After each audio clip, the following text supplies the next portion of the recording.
a homilia. Diz que vai falar um pouco em inglês, em italiano.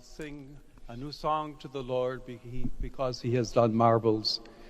And indeed, mas quer retomar as palavras do Salmo: cantai as maravilhas, um novo hino ao Senhor, porque fez maravilhas para nós.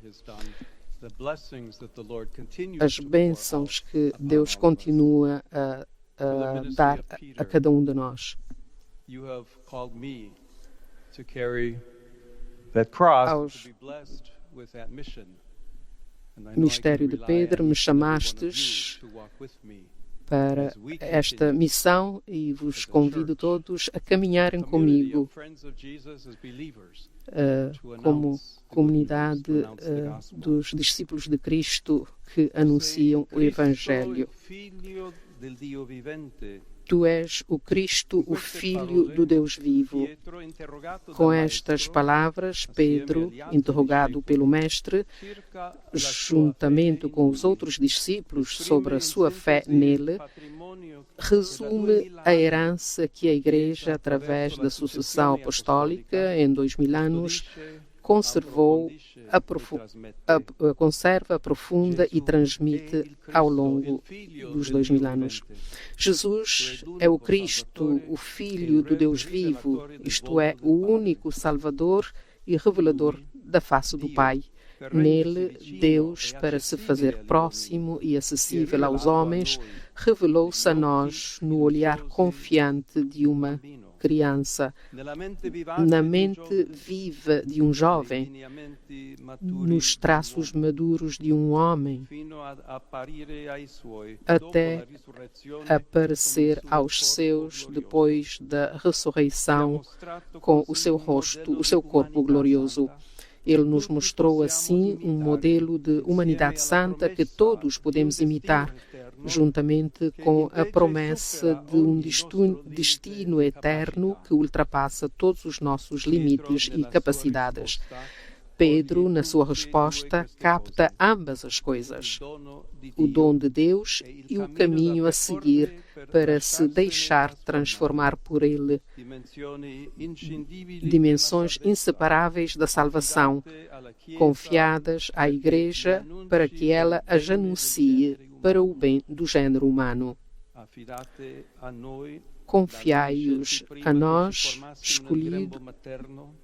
escolhidos por Ele antes de sermos formados no ventre materno, regenerados nas águas do batismo e para além dos nossos limites e sem o nosso mérito, conduzidos até aqui e daqui enviados para que o Evangelho seja anunciado a toda a criatura.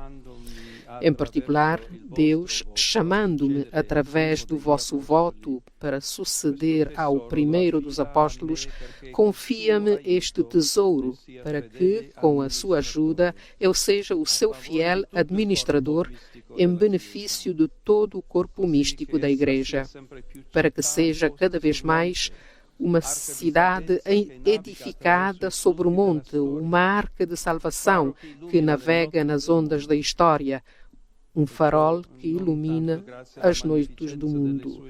E isto não se deve tanto à magnificência das suas estruturas ou à grandeza das suas construções, como os monumentos em que nos encontramos, mas sim à santidade dos seus membros, daquele povo que Deus adquiriu para si, para que anuncie as maravilhas daquele que vos chamou das trevas para a sua maravilhosa luz. Contudo, na raiz da conversa em que Pedro faz a sua profissão de fé, há também uma outra questão. A gente pergunta a Jesus: quem dizem eles que é o Filho do Homem? Esta não é uma questão banal, mas diz respeito a um aspecto importante do nosso ministério, a realidade em que vivemos, com os seus limites e as suas potencialidades, as suas questões e as suas crenças. Quem dizem as pessoas que é o Filho do Homem? Pensando na cena sobre a qual estamos a refletir, poderíamos encontrar duas possíveis respostas para esta pergunta que delineiam duas atitudes diferentes. Em primeiro lugar, a resposta do mundo. Mateus enfatiza que a conversa entre Jesus e os seus seguidores sobre a sua identidade acontece na bela cidade de Cesareia de Filipe, repleta de edifícios luxuosos, situada num cenário natural e encantador, aos pés do Monte Hermon, mas também lar de círculos cruéis de poder e cenário de traição e infidelidade. Esta imagem nos fala de um mundo que considera Jesus uma pessoa sem importância nenhuma, ao máximo um personagem curioso que pode causar admiração com o seu modo estranho de falar e de agir. E assim, quando a sua presença se torna incômoda devido às suas exigências morais e de honestidade, esse mundo não hesitará em rejeitá-lo e a eliminá-lo. Depois há uma outra possível resposta à pergunta de Jesus, a das pessoas comuns.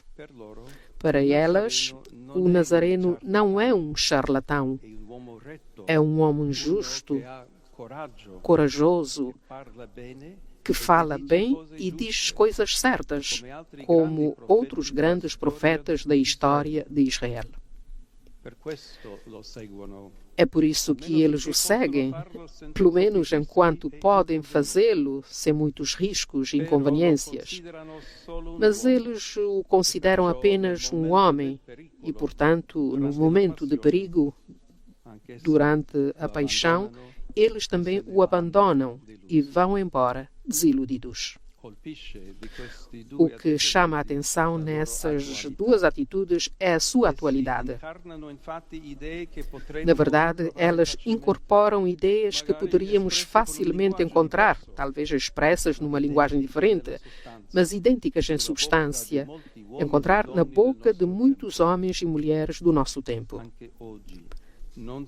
Também hoje existem muitos contextos em que a fé cristã é considerada como algo absurdo, algo para pessoas fracas e pouco inteligentes, contextos em que outras certezas são preferidas a ela, como a tecnologia, o dinheiro, o sucesso, o poder, o prazer. Esses são ambientes nos quais não é fácil testemunhar e proclamar o Evangelho e onde aqueles que acreditam, que creem, são ridicularizados, combatidos, desprezados ou ao máximo tolerados e lastimados. Mas, precisamente por isso, são lugares onde a missão é urgente, porque a falta de fé, muitas vezes, traz consigo tragédias, como a perda do sentido da vida, o esquecimento da misericórdia, a violação da dignidade da pessoa nas suas formas mais dramáticas, a crise da família e muitas outras feridas das quais sofre a nossa sociedade, e não pouco a nossa sociedade. Também hoje não faltam contextos em que Jesus, embora apreciado como homem, é reduzido apenas a uma espécie de líder carismático, um super-homem. E isso não só entre os crentes, mas também entre muitos batizados, que assim acabam vivendo nesse nível num ateísmo de facto. Este é o mundo que nos é confiado, no qual, como o Papa Francisco nos ensinou muitas vezes, somos chamados a testemunhar a fé em Jesus, o Salvador, de forma alegre. Por isso, também para nós é essencial repetir: Tu és o Cristo, o Filho do Deus vivo. É essencial fazer isto antes de mais na nossa relação pessoal com Deus, com Ele, no compromisso de um caminho diário de conversão.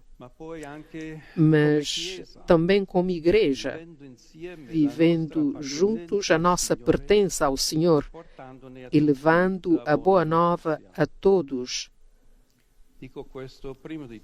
Digo isto, antes de mais, a mim mesmo, como sucessor de Pedro, ao iniciar a minha missão de bispo da Igreja em Roma, chamado a presidir na caridade a Igreja Universal, segundo a célebre expressão de Santo Inácio de Antioquia.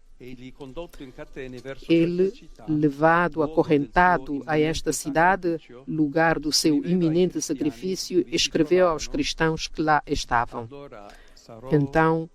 Então serei verdadeiramente discípulo de Jesus Cristo quando o mundo deixar de ver o meu corpo. Ele se referia à possibilidade de ser devorado pelas feras do circo, e assim aconteceu, mas as suas palavras evocam, em sentido lato, um compromisso indispensável para quem na Igreja exerce um ministério de autoridade: desaparecer para que Cristo permaneça, fazer-se pequeno para que Ele seja conhecido e glorificado, gastar-se completamente para que ninguém perca a oportunidade de o conhecer e o amar. Que Deus me conceda esta graça, hoje e sempre, com a ajuda da terna intercessão de Maria, Mãe da Igreja.